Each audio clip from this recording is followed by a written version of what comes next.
ஒரு அரசனும் அமைச்சரும் ஒரு நாள் ரொம்ப சாவகாசமாக பேசிக்கிட்டு இருந்தாங்களாம்.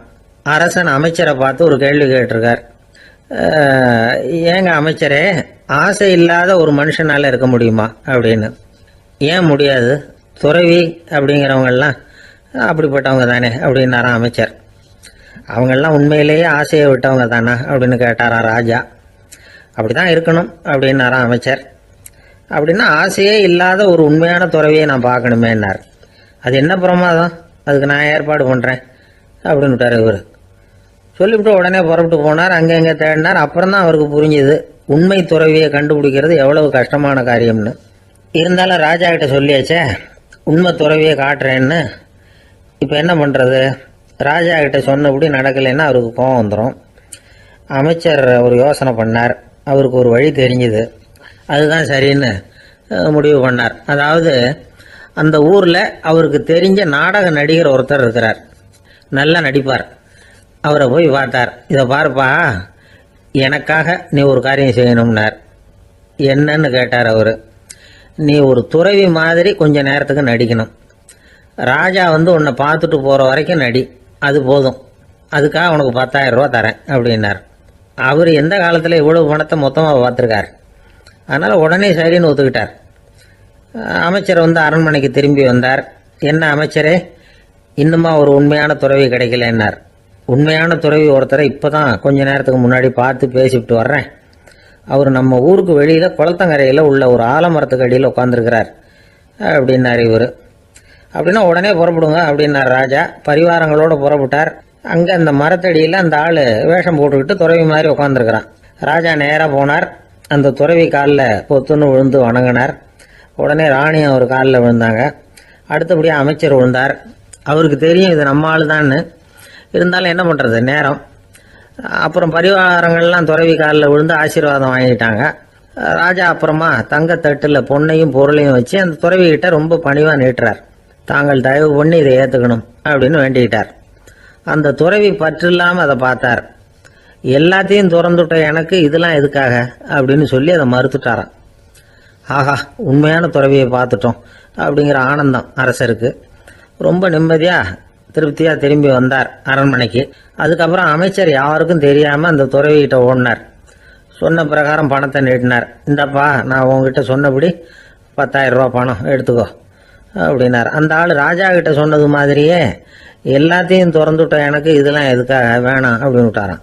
நடித்த வரைக்கும் போதும்ப்பா, இனிமேல் இந்த நாடக வசனம்லாம் வேணாம், வேஷத்தை கலைச்சிரு, பணத்தை வாங்கிக்கோன்னார். இல்லைங்க, இது வேஷம் இல்லை, இது வசனமும் இல்லை, இது உண்மை. கொஞ்ச நேரம் துறவி மாதிரி நடித்ததுக்கே இந்த தேசத்து ராஜா, ராணி, அமைச்சர், பரிவாரங்கள் எல்லாம் என் காலில் விழுந்து வணங்குறாங்க. அப்படின்னா உண்மையான துறவியாக இருக்கிறது எவ்வளவு பெருமையான விஷயம். நான் உண்மையான துறவியாக ஆக போகிறேன், அப்படி முடிவும் பண்ணிட்டேன் அப்படின்னார் அந்த நடிகர். வேஷம் கூட எப்படிப்பட்ட விளைவுகளை உண்டு பண்ணுது பார்த்தீங்களா. நம்மால் ஒருத்தன் ரொம்ப வசதியாக தான் இருந்தான். ஒரு நாள் அவன் சொத்து பூரா திருட்டு போட்டுது. அதுக்கப்புறம் இவன் துறவி மாதிரி ஆயிட்டான். ஊர் ஊராக சுற்றினான். ஒரு குருநாதரை தேடி கண்டுபிடிச்சான். அவர்கிட்ட சீடனாக சேர்ந்துக்கிட்டான். அவனை பார்த்து ஒருத்தர் கேட்டார், நீ உண்மையான சீடன் தானான்னு. இல்லைங்க, சீடன் மாதிரி நடிச்சுக்கிட்டு இருக்கிறேன் அப்படின்னா. அது குரு துரோகம் இல்லையா அப்படின்னு கேட்டார் அவர்.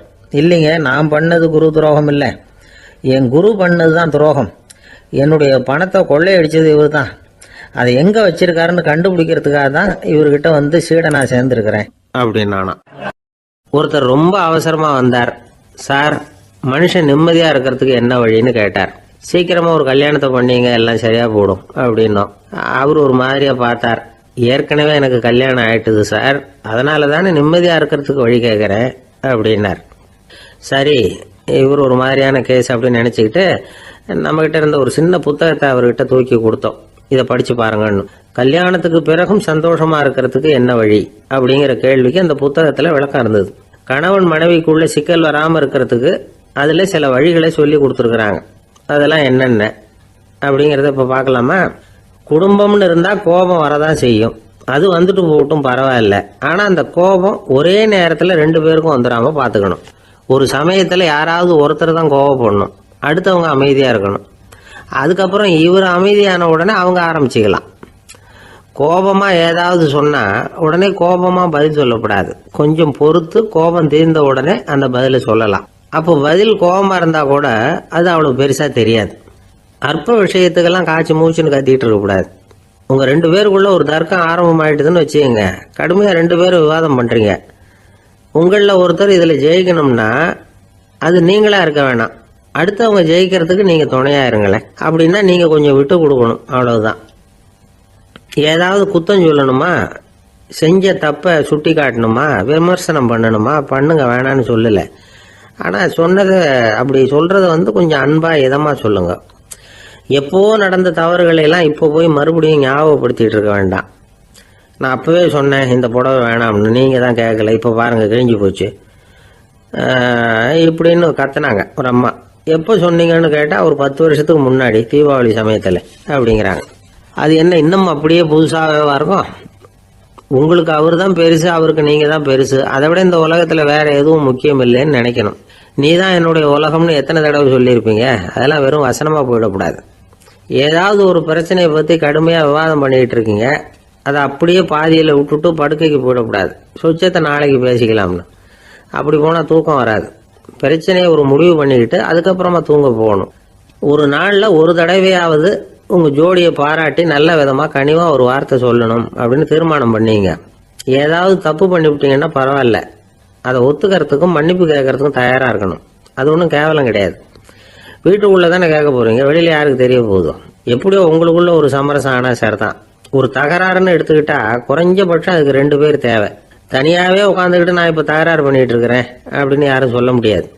2 பேர் தகராறு பண்ணுறாங்கன்னா பொதுவாக அந்த 2 பேரில் யார் அதிகமாக பேசுகிறாங்களோ அவங்க பேரில் தான் தப்பு இருக்கும். அதை மனசில் வச்சுக்கணும். இதெல்லாம் தான் அந்த புத்தகத்தில் போட்டிருக்கிற வழிமுறைகள். இவ்வளவும் சரியாக வரலைன்னா அப்புறமா சொல்லுங்கள், வேற புத்தகம் ஏதாவது இருக்கான்னு தேடுவோம். ஒரு கணவன் தன்னுடைய மனைவியை அழைச்சிட்டு ஒரு மனோதத்துவ டாக்டர்கிட்ட வந்தாரா. டாக்டர், எங்களுக்கு கல்யாணம் ஆகி 30 வருஷ காலமாக நாங்கள் ஒரு விஷயத்தில் கூட ஒத்து போனதில்லை அப்படின்னு ஆரம்பித்தார். உடனே அந்த அம்மா குறுக்கிட்டு, அது 30 வருஷம் இல்லை 32 வருஷம் அப்படின்னாங்களாம். சில பேரை இப்படி சொல்கிறது உண்டு. அடுத்தவங்களை அனுசரித்து நடந்துக்க தெரியல, அவன் என்ன சார் மனுஷன் அப்படிம்பாங்க. சக மனிதர்களோட எப்படி பழகிறது அப்படின்னு தெரியாததுனாலேயே பல பேர் இன்னைக்கு சங்கடப்பட்டுக்கிட்டு இருக்கிறாங்க. வசதி வாய்ப்பெல்லாம் சரியாக இருக்கும், ஆனால் வாழ்க்கை சரியாக இருக்காது. இன்னொருத்தர்கிட்ட எப்படி பேசுறது பழகிறதுங்கிறது தெரியாததுனால தான் இந்த அவஸ்தை. சரி, இந்த அவஸ்தை இல்லாமல் வாழறது எப்படி? இதுக்கு அனுபவசாலிகள் சில வழிமுறைகளை சொல்கிறாங்க. அதெல்லாம் என்னென்னங்கிறத இப்போ தெரிஞ்சுக்குவோம். முதல்ல நம்ம நாக்கு நம்ம கண்ட்ரோலில் இருக்கணும். வார்த்தைகளை கொட்டி விட்டு அதுக்கப்புறம் அள்ள முடியாமல் கிடந்து கஷ்டப்படக்கூடாது. எப்படி பேசுகிறோங்கிறதும் முக்கியம், பேசுகிறப்ப எப்படி முகத்தை வச்சிருக்கிறோங்கிறதும் முக்கியம். அன்பாக பேசினாலும் நல்லா இருக்கும். அப்படி பேசுகிறப்ப ஆதரவாக அவர் தோள் மேலே ஒரு கையை போட்டுக்கிட்டு பேசினா இன்னமும் நல்லா இருக்கும். 2வது விஷயம், இன்னொருத்தர்கிட்ட பேசுகிறப்போ வாக்குறுதிகளை அள்ளி வீசக்கூடாது. கொடுக்குற வாக்குறுதி குறைச்சலாக இருக்கணும். அப்படி கொடுத்த வாக்குறுதியை கண்டிப்பாக நிறைவேற்றணும். நாம் ஒருத்தரை பாராட்டுறோம் அல்லது அவரை பற்றி அபிப்பிராயம் சொல்கிறோம்னா அது ஆக்கப்பூர்வமாக இருக்கணும். நம்ம பாராட்டு அல்லது விமர்சனம் அடுத்தவருடைய முன்னேற்றத்துக்கு உதவுறது மாதிரி இருக்கணும். நாம் சொல்கிறத கேட்டுட்டு அவன் தலையில் கையை வச்சுட்டு உட்காந்துடக்கூடாது. எப்பவும் உற்சாகமாக இருக்கணும், முகம் மலர்ச்சியாக இருக்கணும். மனுஷன் இருந்தால் வருத்தம், கவலை, ஏமாற்றம் எல்லாம் இருக்க தான் செய்யும். அதெல்லாம் மனசில் இருக்கட்டும். அந்த வருத்தமும் கவலையும் ஏமாற்றமும் சேர்ந்துக்கிட்டு நம்ம முகத்தில் இருக்கிற மலர்ச்சியை மூடி மறைக்கிறதுக்கு நாம் இடம் கொடுத்துடக்கூடாது. எந்த விஷயத்தை பற்றி யாருக்கிட்ட பேசினாலும் வெளிப்படையாக பேசணும், திறந்த மனசோட பேசணும். மூடி மறைச்சி முன்னு மூங்கிக்கிட்டு இருக்கக்கூடாது. இன்னொருத்தர்கிட்ட பேசுகிறப்போ விவாதம் பண்ணுங்க, அது தப்பு இல்லை. ஆனால் வாதாடிக்கிட்டு இருக்கக்கூடாது. அதாவது என்ன சொல்கிறாங்கன்னா, டிஸ்கஸ் பண்ணலாம், ஆர்கியூ பண்ணக்கூடாதான். நம்மக்கிட்ட இருக்கிற நல்ல குணங்களை நாம் எடுத்து சொல்லிகிட்டு இருக்கக்கூடாது. அந்த நல்ல குணங்களே நம்மளை பற்றி எடுத்து சொல்லணும். அது மாதிரி நடந்துக்கணும். அதே மாதிரி அடுத்தவங்க கிட்ட உள்ள கெட்ட குணங்களை பற்றி அவசியம் இல்லாமல் நாம் பேச வேண்டியதில்லை. உங்களை பற்றி யாராவது தப்பாக பேசுகிறாங்களா, அப்படி அவங்க பேசுகிறதுல உண்மை இல்லையா அப்படின்னா அதை நீங்கள் பொருட்படுத்த வேண்டியதில்லை, விட்டுடலாம். அது தானாக போயிடும்.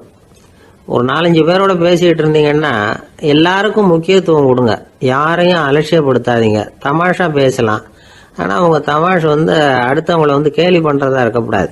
நமக்கு கிடைக்க வேண்டியது கிடைக்கலையே அப்படிங்கிற தவிப்பு நம்மக்கிட்ட இருக்கக்கூடாது. அது தேவையில்லை. உங்கள் செயல்பாடுகள் தெளிவாக இருக்கட்டும், பாராட்டு தானாக அவங்கள தேடிட்டு வரும். இன்னொரு மனுஷனுடைய மனசில் கௌரவமான ஒரு இடத்த பிடிக்கணும்னா நாம் இந்த குணத்தை எல்லாம் நம்மகிட்ட வளர்த்துக்கணும். இதெல்லாம் அனுபவசாலிகள் சொல்லியிருக்கிற குறிப்புகள். இந்த குறிப்புகளை சரியாக புரிஞ்சுக்கணும், அது முக்கியம். தப்பாக புரிஞ்சுக்கிட்டா என்ன ஆகும் தெரியுமா? இதை கேளுங்க. ஒருத்தர் வந்தார், சார் அடுத்தவங்க தோள் மேலே கையை போட்டுக்கிட்டு அன்பாக பேசணும்னு சொன்னீங்க, அப்படி தான் பேசினேன். அவர் முதுகை கூட தட்டி கொடுத்தேன், என் வேலை போயிட்டுது சார், வீட்டுக்கு அனுப்பிச்சிட்டாங்க அப்படின்னார். யாருக்கிட்ட அப்படி பேசுனீங்கன்னு கேட்டோம். என் முதலாளிகிட்ட சார் அப்படிங்கிறார் ரொம்ப சோகமா. ஒரு ஊர்ல ஒரு குரு இருந்தார், ஜென் குரு. அவரை தேடிட்டு ஒரு மன்னர் வந்தார். வந்தவர் ஜப்பான் மன்னர். தோட்டக்கலையை பற்றி தெரிஞ்சுட்டு போகிறதுக்காக அவர் வந்தார். எப்படி தோட்டம் அமைக்கிறது அப்படிங்கிறத பற்றி அந்த குரு விவரமாக சொல்லி கொடுத்தாரு. ஒரு நாள் 2 நாள் இல்லை, 3 வருஷம் கற்றுக் கொடுத்தார். அதுக்கப்புறம் சொன்னார், நான் கற்றுக் கொடுத்துட்டேன், இனிமேல் நீங்கள் போகலாம், போய் தோட்டம் அமைக்கலாம், அதுதான் உங்களுக்கு பரிசை. தோட்டம் அமைச்ச பிறகு சொல்லி அனுப்புங்க, நான் வந்து பார்க்குறேன். நீங்கள் இங்கே என்னவெல்லாம் கற்றுக்கிட்டீங்களோ அதையெல்லாம் அங்கே செயல்முறையில் செஞ்சு காட்டுங்க அப்படின்னு சொல்லி அனுப்பி வச்சார். மன்னர் போனார். அரண்மனைக்கு பக்கத்திலே ஒரு பெரிய தோட்டத்தை உண்டு பண்ணினார். அழகான மரங்களையும் செடிகளையும் உருவாக்கினார். கிட்டத்தட்ட 1000 தோட்டக்காரர்களை பயன்படுத்தி 3 வருஷங்கள் முயற்சி பண்ணி அந்த அழகான தோட்டத்தை உருவாக்கினார். குருகிட்ட இருந்து செய்தி வந்தது, நாளைக்கு வந்து தோட்டத்தை பார்க்குறேன் அப்படின்னு. மன்னர் உடனே சுறுசுறுப்பாயிட்டார். முதல் நாளே தோட்டத்தை சுத்தப்படுத்தினார். ராத்திரி பூரா யாரும் தூங்கலை. எல்லாருக்கும் தோட்டத்தை ஒழுங்குபடுத்துகிற வேலை. அது அந்தந்த இடத்துல ஒழுங்காக இருக்குதா அப்படின்னு சரி பார்த்தாங்க. ஒரு தவறும் இல்லாத வகையில் அதை ஒழுங்குபடுத்தினாங்க. மறுநாள் குரு வந்தார், தோட்டத்தை பார்த்தார். அவருக்கு கோபம் வந்துட்டுது. மன்னருக்கு ஆச்சரியம், எப்பவும் சிரிச்சுக்கிட்டே இருக்கிறவர் இப்போ இப்படி இருக்கிறாரே அப்படின்னு. மெதுவாக குருக்கிட்ட போய் எல்லாம் சரியாக தானே இருக்குது அப்படின்னார். எல்லாம் சரிதான், ஆனாலும் எங்கே அந்த பொன்னிற காற்று அப்படின்னார். உதிர்ந்த இலைகள், பொன் மஞ்சள் நிற இலைகள் காற்றில் அப்படி புரண்டு ஓடுவதை நான் பார்க்க முடியவில்லையே அப்படின்னாராம். அது இல்லாமல் இந்த தோட்டம் உயிரோட்டம் உள்ளதா இருக்காது, இதில் பாடல் இல்லை, ஆடல் இல்லை, அதெல்லாம் இல்லாமல் இந்த தோட்டம் ரொம்பவும் செயற்கையாக தெரியுதேன்னாராம். மன்னர் இப்போதான் யோசனை பண்ணார். கீழே கிடந்த காஞ்சி போன இலைகள் மட்டும் இல்லை, மரத்தில் இருந்த காஞ்சி போன இலைகளையும் அப்புறப்படுத்தி சுத்தமாக வச்சிருக்கிறார். இறப்பும் வாழ்க்கையினுடைய ஒரு பகுதி தான். மரணம்ங்கிறது வாழ்க்கைக்கு எதிரானது அல்ல, அதை நிரப்பும் ஒரு பகுதி தான் அது. மரணம் இல்லையில் வாழ்க்கையே இல்லை அப்படிங்கிறது பெரியவங்க கருத்து. இப்போ அந்த தோட்டம் அழகாக தான் இருக்குது, இருந்தாலும் அது ஒரு ஓவியம் மாதிரி உயிர் இல்லாமல் இருக்கு. குரு ஒரு வாளியை கையில் எடுத்துக்கிட்டார். தோட்டத்தை விட்டு வெளியில போனார். ஏற்கனவே வீசி எறிந்த அந்த சருகுகளை எல்லாம் அள்ளி கொண்டுகிட்டு வந்தார். உள்ள எல்லா இடங்கள்லையும் அதை வீசினார். உடனே காத்து அந்த காய்ந்த சருகுகளையும் பழுத்த இலைகளையும் அசைக்க ஆரம்பிச்சுட்டுது. இப்போ அங்க சலசல சத்தம், சங்கீதம், இலைகளின் நடனம், ஓவியம் மாதிரி இருந்த அந்த தோட்டத்துக்கு இப்போ உயிர் வந்துட்டுது. இதுதான் அந்த பொன்னான காற்று அப்படின்னாராம் குரு. மன்னருக்கு புரிஞ்சுது. மிகப்பெரிய ஜென் கேள்வி ஒன்று உண்டு. உம்மான் அப்படிங்கிற ஒரு பெரிய குருவை பார்த்து துறவி ஒருத்தர் கேட்டாராம், இலைகள் எல்லாம் கீழே விழுந்து மரங்கள் மொட்டையாக இருக்கும் பொழுது என்ன நடக்கும்? இதுதான் கேள்வி. இதுக்கு உம்மான் சொன்ன பதில் பொன்னான காற்று, தி கோல்டன் விண்ட் அப்படின்னாராம்.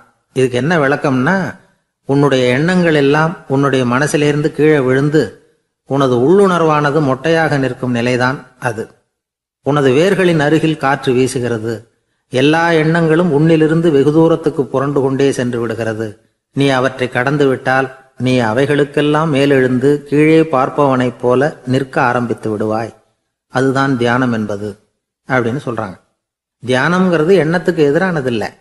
தியானம்ங்கிறது எண்ணங்களை கடந்து செல்வது தான். அதுக்கப்புறம் நாம பொன்னிற காற்றுல ஆட ஆரம்பிச்சிருவோம். இதுதான் பெரியவர்கள் சொல்றது. என்கிட்ட ஒருத்தர் தோட்டம் அமைக்கணும்னு யோசனை கேட்டு வந்தார். எல்லாம் சொல்லி கொடுத்தேன். செடிகள்லாம் செழிப்பா வளரணும்னா வேர் காயாம பார்த்துக்குங்க, தினமும் தண்ணி விடுங்க அப்படின்னு சொல்லி அனுப்பி வச்சேன். 1 மாசம் கழிச்சு ஒரு தோட்டத்தை பார்க்கறதுக்காக போனேன். போய் பார்த்தா எல்லா செடியும் வாடி கிடக்குது. என்னங்க இப்படி பண்ணிவிட்டீங்கன்னு. நீங்க சொன்னபடி தான் செஞ்சேன்னார். என்ன செஞ்சீங்கன்னு கேட்டேன். வேர் காயாம பார்த்துக்க சொன்னீங்க, தினமும் ஒரு தடவை எல்லா செடியையும் ஒவ்வொன்றா பிடுங்கி பார்த்து வேர் காயாம இருக்கா அப்படின்னு பார்த்துட்டு அதுக்கப்புறம் தண்ணி பாய்ச்சனே, அவ்வளவுதான் அப்படின்னார். இந்த உலகமே ஒரு நாடக மேடை, நாம் எல்லாரும் நடிகர்கள். இது ஞானிகள் சொல்றது. இது ஒரு பக்கம் இருக்கட்டும். இந்த உலகத்துக்குள்ள எத்தனையோ நாடக மேடைகள், எத்தனையோ நடிகர்கள், எத்தனையோ நாடகங்கள், இதெல்லாம் எப்படி ஆரம்பமாச்சு? அதுதான் இன்னைக்கு தகவல். அதாவது ஆதி மனிதன் பேச ஆரம்பிக்கிறதுக்கு முன்னாடி சைகையாலேயே எல்லாத்தையும் சொல்லிட்டு இருந்தான். அதனால அப்பவே நடிப்பு ஆரம்பமாயிட்டுது. முதல்ல ஒரு வேட்டையத்தான் அவன் நடிச்சு காட்டியிருப்பான். இவன் எப்படி போனான், எதிரில் மிருகம் எப்படி வந்தது, அதோட எப்படி சண்டை போட்டான், எப்படி அடிச்சு கொண்டுட்டு வந்தான், இதை அப்படியே மற்றவங்களுக்கு நடிச்சு காட்டியிருப்பான். ஏன்னா மொழி கிடையாது. இந்த காலத்துல எல்லாம் நாடகங்களில் நடிக்கிறவங்கள நடிகர்கள்ங்கிறோம். ஒரு காலத்தில் இவங்களுக்கு என்ன பேர் தெரியுமா? திஸ்பியர்கள் அப்படின்னு பேராம். இதுக்கு காரணம் உண்டு. அதாவது 2000 வருஷத்துக்கு முன்னாடி கிரீஸ் நாட்டில் திசிவியஸ் அப்படின்னு ஒரு ஆள் இருந்தான். அவன் ஒரு பெரிய நாடக கலைஞன். அவன் சில இளைஞர்களை சேர்த்துக்கிட்டான், பயிற்சி கொடுத்தான், நாடக குழுவை உருவாக்கினான். நடிகர்களையும் நாடகத்துக்கு தேவையான பொருள்களையும் ஏற்றிக்கிட்டு போகிறதுக்கு ஒரு வண்டியையும் தயார் பண்ணான். அந்த வண்டியிலேயே அவன் கிரேக்க நாடு பூராவும் சுற்றினான். ஊர் ஊராக நாடகம் போட்டான். ஒரு ஊருக்கு போனதும் அங்கே நாடகம் நடத்த தியேட்டர் இருக்கா அப்படிங்கலாம் பார்க்கறது இல்லை அவன். ஏன்னா அப்போலாம் தியேட்டர்னா என்னென்னு தெரியாது. நாடகம்னா அது ஒரு மூடிய கொட்டைக்குள்ளே தான் நடத்தணுங்கிறது அப்போ யாருக்குமே தோணலை. இந்த வண்டி போகும், அதுவே ஒரு பகுதி அப்படியே ஒரு மேடை மாதிரி விரிச்சிக்கும். அதில் ஏறி நின்றுக்கிட்டு நாடகத்தை நடித்து காட்டுவாங்களாம். மக்கள்லாம் எதிரில் தரையில் உட்காந்து அதை பார்த்துக்கிட்டு இருக்கிறது. உலகத்தின் முதல் நடமாடும் தியேட்டர் இதுதானா. இந்த திசைபியஸ் தான் முதலாக உலகத்தில் நாடகம்ங்கிற பொழுதுபோக்கை நடத்தி காட்டினவன் அப்படின்னு சொல்கிறாங்க. அவன் சொந்தமாக நாடகம் எழுதுனா, நடித்தான், நாடகத்தை இயக்கினான். அதனால தான் அவனை first man of the theatre அப்படின்னு சொல்லுவாங்க. அவன் தான் நாடக மேடையின் முன்னோடி. கிரேக்கர் காலத்திலேயே நாடக ஆசிரியர்கள், நடிகர்கள், ரசிகர்கள் இவங்கெல்லாம் உருவாயிட்டாங்களாம். நாடகத்தின் சரித்திரத்தில் இந்த 3 பிரிவும் ரொம்ப முக்கியம். அதாவது கிரேக்க தியேட்டர்கள்லாம் திறந்த வெளி மேடைகள் தான். பெரும்பாலும் மலைச்சரிவுகள், அதுவே படிப்படியாக பண்ணியிருப்பாங்க. கீழே அரைவட்ட வடிவில் மேடை, அதுக்கு ஆர்கெஸ்ட்ரான்னு பேர். பிற்காலத்தில் இதில் உட்காந்து இசைக்குழுவினர் வாய்ச்சதுனால இசைக்குழுவுக்கே ஆர்கெஸ்ட்ராங்கிற பேர் வந்துட்டுது. இப்போ கிரேக்க தியேட்டர்களில் ஒன்று, அதோட காலம் கிமு 340. அதை இன்னமும் பாதுகாத்து வச்சிருக்கிறாங்களாம். எபிடாரஸ் அப்படிங்கிற இடத்துல அது இருக்குதான். இன்னமும் அந்த தியேட்டரை பயன்படுத்திட்டு வர்றாங்களாம். சிறந்த கிரேக்க நாடகங்கள்லாம் அங்கே நடிக்கிறாங்களாம். ஆரம்ப காலத்திலேயே கட்டணம் கிடையாது. அப்புறம் பின்னாடி தான் நுழைவு கட்டணம்லாம் அப்படியே வந்துட்டு தான். நடிகர்கள் பளபளப்பான ஆடைகள் உடுத்தி இருப்பாங்களாம். இந்த குதிகால் உயர்ந்த காலணிகள் போட்டிருப்பாங்களாம். இதெல்லாம் பழைய குறிப்புகள். பலவிதமான உருவங்களில் மாஸ்க் அப்படின்னு சொல்லப்படுற முகமூடி. அதனால ஒரே நடிகர் பல வேடங்களில் நடிக்கிறது உண்டான். ஆரம்பத்தில் பெண் நடிகர்கள் கிடையாது, எல்லாம் ஆண் நடிகர்கள் தான். ரோமானியர்கள் தான் முதல் நிரந்தர நாடக மேடையை கட்டினவங்க. அதுதான் முதல் தியேட்டர். கிமு 1048 காலகட்டத்தில் பாம்பிங்கிற நகரத்தில் அதை கட்டியிருக்கிறாங்களாம். கிரேக்க ரோமானிய தியேட்டர்களின் அடிப்படையிலேயே இந்த இத்தாலிய வடிவ அமைப்பாளர்கள் இந்த குதிரை லாட வடிவில் ஒரு ஆடிட்டோரியத்தை உருவாக்கினாங்களாம். இப்படி அதை பற்றி நிறைய தகவல் இருக்குது. 1576 லண்டனில் இந்த வின்ஸ்பர்ரி, அப்புறம் இந்த பில்ட்ஸில், அப்புறம் ஜேம்ஸ் இப்படிங்கிறவர் முயற்சியால் தான் இங்கிலாந்தில் முதல் தியேட்டர் உருவாச்சான். அப்படி ஒருத்தர் இருந்தாராம். உலக நாடக மேடையின் வரலாறு இதுதான். அதாவது இப்பெல்லாம் அறிவியல் வளர்ச்சி அதிகமாயிட்டுது. திரைப்படம், தொலைக்காட்சி எல்லாம் வந்தாச்சு. ஒவ்வொரு வீடுமே ஒரு குட்டி தியேட்டர் மாதிரி ஆயிட்டுது. தொலைக்காட்சி முன்னாடி உட்காந்து எழுந்திருக்கவே மனசு வர்றதில்லை. ஒரு அம்மா ஒரு மனோதத்துவ டாக்டரை தேடிட்டு வந்தாங்களாம் இந்த காலத்தில். டாக்டர், எங்கள் வீட்டுக்காரர் எப்போ பார்த்தாலும் டிவி முன்னாடி உட்காந்துக்கிட்டு அதையே வெறிச்சு பார்த்துக்கிட்டு இருக்கிறார், ஒத்து பார்த்துக்கிட்டு இருக்கார், எனக்கு சந்தேகமாக இருக்குன்னாங்களாம். இது மனக்கோளாறு இல்லைங்க, ஆர்வ கோளாறு, அவ்வளவுதான், இதுக்காக பயப்படாதீங்கன்னாரான் டாக்டர். அப்படி இல்லை டாக்டர், டிவி ஓடும் பொழுது நாம் எல்லாம் அதை பார்க்குறோம் சரி, ஆனால் அவர் அப்படி இல்லை, டிவியை நிறுத்தினதுக்கு அப்புறமும் அதையே ஒத்து பார்த்துட்டு உட்காந்துருக்கிறார், அதனால தான் சந்தேகப்பட்டு உங்ககிட்ட வந்தேன் அப்படின்னாங்களாம். ஒரு சின்ன பையன் வந்தான். அவனை பார்த்து ஒரு கேள்வி கேட்டோம். ஏன்ப்பா உங்கள் வீட்டில் அம்மா புத்திசாலியா அப்பா புத்திசாலியா அப்படின்னு. அவன் அலட்சியமாக நம்மளை பார்த்து சிரிக்கிறான். என்ன சார் இது, இந்த காலத்தில் இது கூட தெரியாமல் இருக்கிறீங்களே அப்படிங்கிறான். ஒரு சின்ன பையன் நம்மளை பார்த்து இப்படி கேட்டு விட்டானே அப்படின்னு நினைக்கிறப்போ நமக்கு ஒரு மாதிரி ஆகிடும். அதுக்கப்புறம்தான் இந்த தாத்தா பாட்டிலாம் சொல்கிற ஒரு கதை ஞாபகத்துக்கு வந்தது. அது என்ன கதை தெரியுமா? ஒரு ஊரில் ஒரு அம்மாவும் பிள்ளையும் இருந்தாங்களாம். அந்த மகனுக்கு திடீர்னு தேசாந்திரம் போய் வரணும்னு ஆசை வந்துட்டுது. ஊர் ஊராக போய் சுற்றி பார்க்கணுங்கிற ஆசை. அந்த அம்மாவுக்கு இது பிடிக்கல. மகனை பிரிஞ்சு இருக்கிறதுக்கு அவங்க மனசு இடம் கொடுக்கல. வேணாப்பான்னு சொல்லி பார்த்தாங்க, அவன் கேட்கல. திடீர்னு புறப்படவும் செஞ்சுட்டான். சரி, இனிமேல் அவனை தடுக்க முடியாதுன்னு முடிவு பண்ணிக்கிட்டாங்க அந்த அம்மா. இருந்தாலும் புத்திசாலித்தனமாக ஒரு யோசனை பண்ணாங்க. மகனை கிட்டத்தில் கூப்பிட்டாங்க. அவங்ககிட்ட சொன்னாங்க, இதை பாருப்பா, நீ தேசாந்திரம் போகிறதுன்னு தீர்மானம் பண்ணிவிட்ட, அதை நான் தடுக்கலை, போயிட்டு வந்துடும். ஆனால் போகிறதுக்கு முன்னாடி எனக்கு ஒரு வாக்குறுதி கொடுத்துட்டு போ அப்படின்னாங்க. போகிறப்போ ராத்திரியாக இருந்தாலும் பகலாக இருந்தாலும் சரி, புளிய மரத்து நிழலில் தான் தங்கணும். திரும்பி வர்றப்போ இரவும் பகலும் நீ வேப்ப மரத்து நிழல்லே தங்கணும் அப்படின்னாங்க. சரி, அப்படியே செய்கிறேன்னு சொல்லி வாக்குறுதி கொடுத்தான் பையன். புறப்பட்டு போனான். போகிற வழியில் புளிய மரத்து நிழல்லே தங்கினான், தூங்கினான். அப்படி போய்கிட்டே இருந்தான். 7வது நாள் அவன் உடம்பு சுகமில்லாமல் போயிட்டுது. ரொம்பவும் பலவீனமாயிட்டான். இனிமேல் நடக்க முடியாதுங்கிற நிலைமை வந்துட்டுது. யோசிச்சு பார்த்தான். சரி, இதுக்கு மேலே போக வேண்டாம் அப்படின்னு முடிவு பண்ணிட்டு திரும்பி வர ஆரம்பிச்சிட்டான். திரும்பி வர்றப்போ வழியில் வேப்ப மரத்து நிழல்லையே தங்கி வந்தான். நாளுக்கு நாள் உடம்பு சரியாக வந்துட்டுது. 7வது நாள் வீட்டுக்கு சேர்றான். உடம்பு பழையபடியே கலகலப்பாயிட்டுது. பூரண சுகம். தேசாந்திரம் போன பையன் திரும்பி வந்துட்டானே அப்படின்னு அந்த அம்மா ஆச்சரியப்படலை. ஏன்னா அவங்களுக்கு தெரியும் இப்படி ஆகும்னு. பையன் சீக்கிரமாக திரும்பி வரணுங்கிறதுக்காக தான் அவங்க அந்த யோசனையை சொன்னாங்க. என்ன விஷயங்கிறதையும் அவங்களே சொன்னாங்க. மகனே, புளிய மரத்து நிழல் உடம்புக்கு உஷ்ணத்தை கொடுக்கும், சீக்கம் உண்டாக்கும். அதனால் நீ தொடர்ந்து புளிய மரத்து நிழலில் தங்கினாவே நோய்க்கு ஆளாயிட்ட. அதனால் பயணத்தை முடிச்சுக்கிட்டு திரும்பி வரணுங்கிற முடிவுக்கு வந்துட்ட. திரும்பி வர்றப்போ நீ தங்கினது வேப்ப மரத்து நிழல். அது உடம்புக்கு குளிர்ச்சியை தரக்கூடியது, நோயை தீர்க்கக்கூடியது. அதனால் சுகமாக வீட்டுக்கு சேர்ந்துட்ட. உன்னோட தேசாந்திர பயணத்தை தடுக்கிறதுக்காக தான் இப்படி பண்ணினேன் அப்படின்னாங்களாம் அந்த அம்மா. பார்த்தீங்களா அம்மாவோட புத்திசாலித்தனத்தை? அப்பாவாக இருந்தால் இப்படியா பண்ணுவார்? ஒரு அப்பா பையன்கிட்ட 10 ரூபா கொடுத்து இதை எடுத்துக்கிட்டு அடுத்த ஊருக்கு போய் அங்கே இருக்கிற மாமா கிட்ட இதை கொடுத்துட்டு வாடா, வழியில் எங்கேயாவது மரத்தடியில் படுத்து தூங்கி விடாதே அப்படின்னு எச்சரிக்கை பண்ணி அனுப்புனாராம். பையனுக்கு எச்சரிக்கையாக வாழறது எப்படிங்கிறத கற்றுக் கொடுக்கறதுக்காக இப்படி பண்ணார். அவன் பணத்தை வாங்கிக்கிட்டு போனான். அப்பா சொன்னதை மறந்துட்டு ஒரு மரத்தடியில் படுத்து தூங்கிட்டான். அவனுக்கு தெரியாமல் அவன் பின்னாடியே போன அப்பா அவன் கையில் இருந்த அந்த 10 ரூபாயை நைஸாக எடுத்துகிட்டு வந்துட்டார். அவன் பையில் தானே வச்சுருந்தான், அது தெரியாமல் எடுத்துகிட்டு வந்துட்டார். அவன் தூங்கிக்கிட்டு இருக்கான். எடுத்துகிட்டு ஒரு மறுபடியும் வீட்டுக்கு வந்துட்டார். பையன் முழிச்சுக்கிட்டு பையை தடவி பார்க்குறான், பணத்தை காணும். அழுதுகிட்டே திரும்பி வந்தான். அப்பா கிட்ட விஷயத்த சொன்னான். அப்பா சிரிச்சுக்கிட்டே சொன்னார், அதுக்கு தான்ப்பா ஆரம்பத்திலேயே எச்சரிக்கை பண்ணினேன், இனிமேலாவது நீ ஜாக்கிரதையாக இருக்கணும் அப்படிங்கிறதுக்காக தான் இப்படி பண்ணினேன். அந்த பணம் எங்கேயும் போயிடல, நான் தான் அதை உனக்கு தெரியாமல் எடுத்து வச்சிருக்கிறேன். இதோ பாரு அப்படின்னு சொல்லிட்டு சைடு பாக்கெட்டில் கையை விட்டா அது ஓட்டையாக இருக்குது. அதை எவனோ ஏற்கனவே கத்திரிச்சு எடுத்துகிட்டு போயிட்டான். இப்போ அப்பா முகத்தில் அசடு வழிஞ்சுதான். ஒரு ஆள் இருந்தான், நிறைய பணம் சம்பாதிச்சான். ஆனால் செலவு பண்ண மனசு வரல, கருமி. அவன் என்ன பண்ணா, சேர்த்த பணம் பூராவையும் ஒரு மரத்தடியில் புதைச்சி வச்சுருந்தான். வாரத்துக்கு ஒரு தடவை அந்த மரத்தடிக்கு வருவான். புதைச்ச இடத்த ஆவலோடு பார்த்துக்கிட்டு இருப்பான். அதுக்கப்புறம் போயிடுவான். அவ்வளவுதான். ஒரு நாள் ஒரு திருடன் வந்தான். இவன் புதைச்சி வச்சுருந்ததெல்லாம் எடுத்துகிட்டு போயிட்டான். இது தெரிஞ்சு போச்சு. அந்த கருமி புலம்ப ஆரம்பிச்சிட்டான். இவன் புலம்பலை கேட்டதும் அக்கம் பக்கத்தில் இருந்தவங்கெல்லாம் ஓடி வந்தாங்க. என்ன விஷயம்னு விசாரித்தாங்க. இவன் சொன்னான்.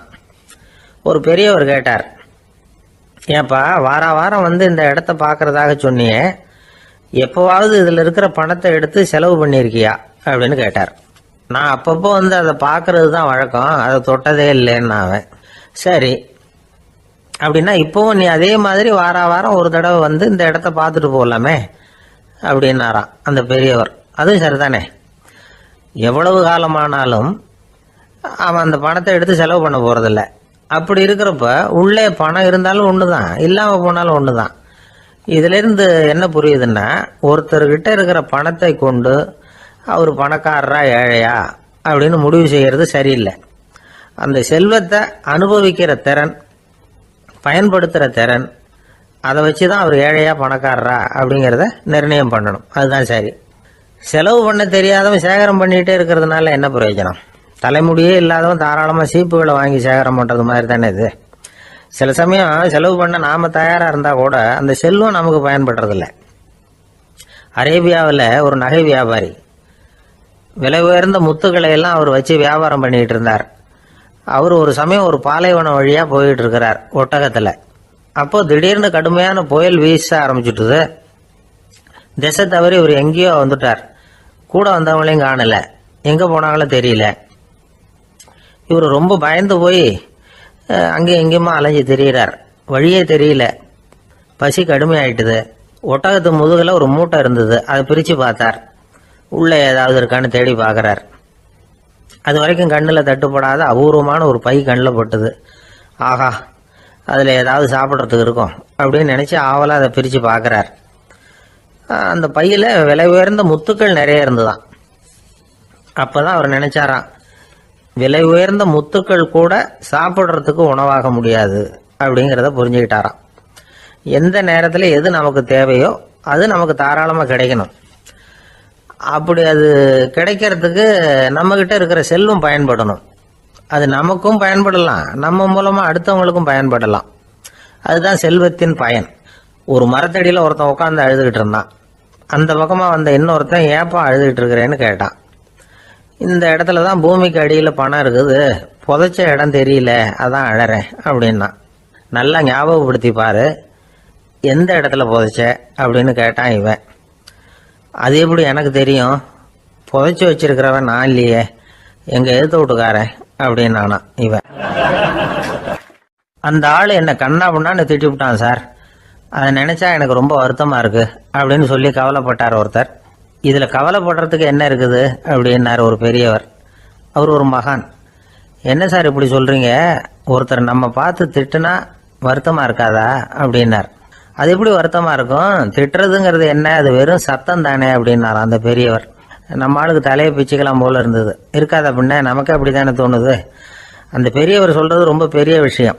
அதை நாம் புரிஞ்சிக்க முயற்சி பண்ணலாம்னா நடைமுறை வாழ்க்கைக்கு அது ஒத்து வர்றது மாதிரி தெரிய மாட்டேங்குது. இருந்தாலும் அந்த பெரியவர் அதுக்கு என்னதான் விளக்கம் கொடுக்குறாருன்னு பார்ப்போமே. ஒரு ரயில் போயிட்டுருக்கு, அதில் ஒரு சாது போயிட்டுருக்கார். அந்த ரயில் அவர் ஹரித்வாரம் போயிட்டுருக்கார். அவர் ரயிலில் ஏகப்பட்ட கூட்டம். நம்ம ஊர் ரயில் கேட்க வேணும், டிக்கெட் வாங்கிட்டு கொஞ்சம் பேர், வாங்காத கொஞ்சம் பேர். அது என்னத்துக்கு அனாவசியமாக டிக்கெட் அப்படிங்கிற நினப்பில் பாதி பேர். இந்த கூட்டத்துக்கு மத்தியில் அந்த சாதுவும் போயிட்டுருக்கிறார். உட்கார்றதுக்காக இருந்த இடத்துல ஒரு ஆள் படுத்துருக்கிறான். கொஞ்சம் முரட்டு ஆசாமி. அவன் காலு பக்கத்தில் கொஞ்சோண்டு இடம் பாக்கி இருந்தது. அந்த இடத்துல இந்த சாது உட்காந்துருந்தார். மெதுவாக உட்காந்துக்கிட்டார் போய். ஆனால் அந்த ஆள் ராத்திரி பூரா இவரை காலால் உதச்சிக்கிட்டே இருக்கிறான். அது இவருக்கு ரொம்ப அவமானமாக பட்டுது. அதனால் துக்கம் ஏற்பட்டது. இருந்தாலும் அதை ஒரு மாதிரியாக சகிச்சுக்கிட்டே இவர் வந்து சேர்ந்தார். பொழுது விடிஞ்சது. அந்த சாது ஹரித்வார் வந்து சேர்ந்தார். அங்கே ஒரு பெரிய ஞானியை சந்தித்தார். ராத்திரி ரயிலில் அந்த ஆள் உதைச்சதையும் அதனால் தனக்கு ஏற்பட்ட துக்கத்தையும் இந்த சாது அந்த ஞானிகிட்ட சொன்னார். சொல்லிவிட்டு, ஏன் சுவாமி, எனக்கு துக்கம் ஏற்பட்டதே அது தப்பா அப்படின்னு கேட்டார். தவறு தான்னார் அந்த ஞானி. உனக்கு இன்னமும் தேக அபிமானம் போகலைங்கிறது தான் அது காட்டுது. அஷ்டாவக்கிரர் என்ன சொல்றார் தெரியுமா, உண்மையான ஞானி யாராவது தன்னை வந்தனை செய்தால் அதற்காக சந்தோஷப்பட மாட்டார், யாராவது நிந்தனை செய்தால் அதற்காக வருத்தப்பட மாட்டார் அப்படின்னு சொல்றார். நிந்தனைங்கிறது ஒரு ஒலி தான். தேகாபிமானம் இருக்கிற வரைக்கும் இந்த ஒலி நம்மளை வேதனைப்படுத்தும். நான் தேகம் இல்லை, ஆத்மா அப்படிங்கிற நினைவு இருந்தா இந்த ஒலி நம்மளை பாதிக்காது. மனு என்ன சொல்றார் தெரியுமா, ஒரு சாதகன் பாராட்டுதலை விஷம்னு நினைச்சு பயப்படணும், அவமானத்தை அமிர்தம்னு நினைச்சு சந்தோஷப்படணுங்கிறார். அவமானப்பட்டா கவலைப்படாமல் எப்படி இருக்க முடியும் அப்படின்னு தான் நமக்கு தோணும். அதனால தான் நம்மள யாரும் இதுக்கு உதாரணமாக யாரையும் காட்ட முடியல. புத்தரையும் கபீரையும் உதாரணமாக காட்டுறாங்க. அவங்களுக்கெல்லாம் அவமானம் ஏற்பட்டப்போ கவலையே படலையாம். புத்தரை அவமானப்படுத்தணுங்கிறதுக்காக கௌசாம்பி ராணி ஒரு இளம் பெண்ணை கொலை பண்ணி சடலத்தை புத்தர் குடிசைக்கு முன்னாடி போட சொன்னார். போட்டாங்க. புத்தர் தான் அந்த பொண்ணை கெடுத்து கொலை பண்ணி விட்டாருன்னு எல்லாரும் நினைச்சாங்க. ஆனால் புத்தர் இதை பற்றி கவலையே படலை. அப்புறமா உண்மை தெரிஞ்சதும் புத்தர் புகழ் இன்னும் அதிகமாயிட்டுது. ஒரு பெரிய சபையில் ஒரு மோசமான பொண்ணு நுழைஞ்சி தனக்கும் கபீருக்கும் சம்பந்தம் உண்டுன்னு சொன்னார். கபீர் கவலைப்படலை. அவங்க மாதிரியெல்லாம் நாமளும் இருக்க கற்றுக்கணும். நிந்தனை, அபகீர்த்தி, அவமானம் எல்லாம் ஆண்டவன் கொடுக்கிற பிரசாதம்னு நினைக்கணும் அப்படின்னு சொல்றார் அந்த ஞானி. இதை கேட்ட இந்த காலத்து ஆசாமி ஒருத்தர், நான் கூட அப்படிதான் சார், யாராவது அவமானப்படுத்தினா கவலைப்பட மாட்டேன். நேற்று கூட ஒருத்தர் என்ன பலார்னு அரைஞ்சுட்டார், நான் கொஞ்சம் கூட கவலைப்படலை, பேசாமல் வந்துட்டேன்னார். ஏன் அப்படி வந்துட்டீங்க அப்படின்னு. அவர் அரைஞ்சதுலேயும் ஒரு அர்த்தம் இருந்தது, அதனால தான் அப்படி வந்துட்டேன்னார். ஏன் அரைஞ்சாருன்னு கேட்டேன். 10 வருஷத்துக்கு முன்னாடி 15 ரூபா அவர்கிட்ட கடன் வாங்கினேன், அதை கேட்டு கேட்டு பார்த்துட்டு கடைசியாக தான் அரைஞ்சார் அப்படின்னார்.